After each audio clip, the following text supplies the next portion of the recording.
April 11th, 1865, 2 days after the end of the Civil War. In the White House, President Abraham Lincoln agonized over his first speech since the defeat of the South. The jubilant crowd outside expected a celebration of the Union victory.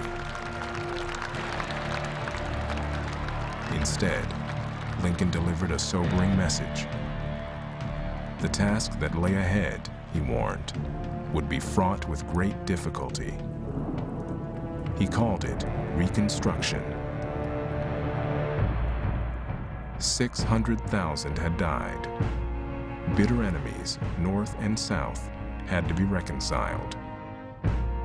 And 4 million former slaves had to be brought into the life of a nation that had excluded them for centuries. Nobody had scripted this moment. It was a greater challenge than the challenge of winning the war. In the turmoil that followed, Americans North and South would write their own scripts for the future. In a wild corner of Louisiana, a Northerner and his family rose to political power with violent consequences.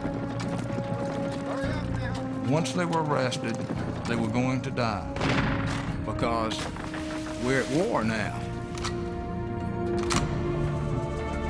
In Georgia, a daring former minister staked out an independent colony for blacks and found himself locked in a struggle with a determined young woman who came back to reclaim her family's plantation.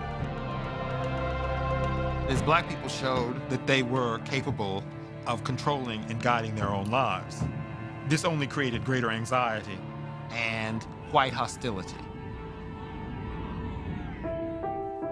In Congress, a former slave challenged whites' deepest beliefs about race and class. It's one of those very rare historical moments when everything is up for grabs. An old order, an old society has been pretty much destroyed. Some saw Reconstruction as a chance to build a new nation out of the ashes of war and slavery. Others vowed to resist. They would wage a new war to protect their way of life and a racial order they believed ordained by God.